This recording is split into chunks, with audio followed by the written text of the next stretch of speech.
Hi friends, நம்ம விஜய் மல்லி ஸ்டோரியோட upcoming serial எப்படி இருக்க போகுது அப்படின்னு தான் இந்த வீடியோவில் பார்க்க போகிறோம். மெயினாக வந்து பார்த்தீங்கன்னா விஜய் மல்லி செய்கிறக்கான தருணம் வந்து படிப்படியாக வந்துட்டே இருக்குது அப்படின்னே சொல்லலாம்.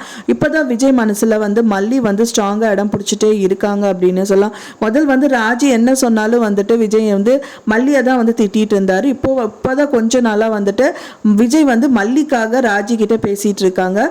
ஸோ அந்த மாதிரி விஷயங்கள் தான் வந்துட்டு எபிசோட்ஸில் காமிச்சிட்டு இருக்காங்க. மெயினாக இப்போ வந்து அவங்களுக்கு மைனஸ் என்ன அப்படின்னா வந்துட்டு இப்போ இன்வெஸ்டர்ஸ் எல்லாம் வந்துட்டு அவங்க ஆஃபீஸ்க்கு வந்திருக்காங்க. அவர் வந்து தயாரிச்ச ப்ராடக்ட்ஸ் எல்லாமே வந்துட்டு பார்த்தீங்கன்னா குவாலிட்டி இல்லை அப்படிங்கிற மாதிரி பேப்பரில் நியூஸ் வந்ததுனால ஸோ அதில் இன்வெஸ்ட் பண்ணுறவங்க எல்லாம் வந்துட்டு விஜய் கிட்ட கேள்வி கேட்கணுங்கிறதுக்காக ஆஃபீஸ் வந்திருக்காங்க. அந்த நாள் பார்த்து விஜய் ஆஃபீஸ்க்கு வரல அப்படிங்கிற மாதிரி குணசேகர் கிட்ட சொல்கிறாங்க. அப்போ தான் இன்வெஸ்டர் வந்ததா வந்து சொன்னதுனால இமீடியட்டாக கிளம்பி போகிறாரு. அது மட்டும் இல்லாமல் குணசேகர் கிட்ட இத்தனை நாள் வந்து எல்லாம் முதலேருந்து பண்ண மாதிரி தானே நான் பண்ணிட்டு இருந்தேன், எந்தவித சேஞ்சஸும் எதுவுமே பண்ணலையே, இப்போ என்ன இப்படியெல்லாம் சொல்கிறாங்க, எனக்கு ஒன்றுமே புரியல குணசேகரன் அப்படிங்கிற மாதிரி சொல்லிட்டு இருக்காரு. அப்போதான் வந்து டீ குடிங்க சார் அப்படிங்கிற மாதிரி டீ ஊற்றி குடிக்கிறாரு.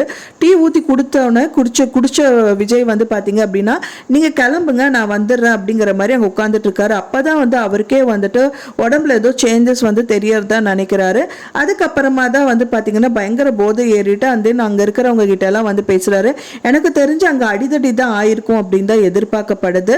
அதுக்கப்புறமா வீட்டுக்கு வராரு. அதுக்கப்புறம் விஜய் வந்து சொல்றாரு அவங்க அக்கா கிட்ட, இதுக்கும் மல்லிக்கு எந்த வித சம்பந்தமும் இல்லக்கா அப்படின்றாங்க. மல்லியை தான் வந்து ராஜி வந்து திட்டுறாங்க, நீ என்னடி கலந்து கொடுத்தா. அதாவது டாக்டர் வந்து பார்க்குறாங்க விஜயை. பார்த்தது மட்டும் இல்லாமல் விஜய் வந்துட்டு அவராக வந்து ட்ரிங்க்ஸ் எடுத்த மாதிரி தெரியல, சாப்பாட்லேயே இதுலையே தான் வந்து கலந்துருக்கணும் அப்படிங்கிற மாதிரி சொல்கிறாங்க. அப்போ தான் வந்து பார்த்தீங்கன்னா ராஜி வந்து மல்லியை திட்டுறாங்க, என்னடி கலந்து கொடுத்த அப்படிங்கிற மாதிரி சொல்கிறாங்க. நான் எதுவும் கொடுக்கல மேடம் அப்படிங்கிற மாதிரி சொல்கிறாங்க. இதுக்கும் அதுக்கும் சம்மந்தம் இல்லைக்கா, மல்லிக்கு எந்த விதத்துலையும் சம்மந்தம் இல்லை அப்படிங்கிற மாதிரி விஜய் அந்த நிலைமையிலும் வந்து மல்லிக்கு சப்போர்ட் பண்ணுறாரு அப்படின்னு சொல்லலாம். அது மட்டும் இல்லாமல் பெட்டில் படுக்க வச்சுட்டு அண்ட் தென் வந்து மல்லி பக்கத்தில் உட்காந்துட்டு இருக்காங்க. என்னால் தாங்க உங்களுக்கு இதெல்லாம், நான் டைவர்ஸ் கேட்டனால தானே இந்த மாதிரி எல்லாம் நீங்கள் பண்ணீங்க, ஸோ இனிமேல் நான் கேட்க மாட்டேன் அப்படிங்கிற மாதிரி சொல்கிறாங்க. ஆனால் அவங்களுக்கு தெரியாது இது எல்லாமே வந்து ராஜியோட வேலை தான் அப்படின்னு சொல்லிட்டு படிப்படியாக இது வந்து விஜய்க்கு தெரிய வந்தால் நல்லா இருக்கும் அப்படின்னு தான் எதிர்பார்க்கப்படுது. ஏன்னா வந்து பார்த்தீங்கன்னா கடைசியாக அவர் குடிச்சது டீ தான். ஸோ அதெல்லாம் யோசிச்சு பார்ப்பாரு. ஸோ டீயில் தான் ஏதோ ஒன்று மிக்ஸ் ஆகிருக்கு அப்படின்னு தெரியும். கண்டிப்பாக குணசேகர் கிட்ட கேட்க தான் சேருவார். ஸோ இந்த மாதிரி விஷயங்கள் ஏதாவது நடந்து ராஜிக்கா தான் வந்து இதில் எல்லாத்துக்குமே காரணம் தெரிய வந்துச்சு அப்படின்னா மல்லியை கூடி விரைவில் அவர் ஏற்றுப்பார் அப்படின்னு தான் எதிர்பார்க்கப்படுது. ஸோ நீங்கள் என்ன நினைக்கிறீங்க அப்படின்னு சொல்லிட்டு எனக்கு மறக்காமல் கமெண்ட்ல ஷேர் பண்ணுங்கள். நான் சொன்ன இந்த தகவல் உங்களுக்கு பிடிச்சிருக்கும்னு நினைக்கிறேன். ஃப்ரெண்ட்ஸ் பிடிச்சிருந்தா மறக்காமல் லைக் பண்ணுங்கள், ஷேர் பண்ணுங்கள், கமெண்ட் பண்ணுங்கள், சப்ஸ்கிரைப் பண்ணுங்கள்.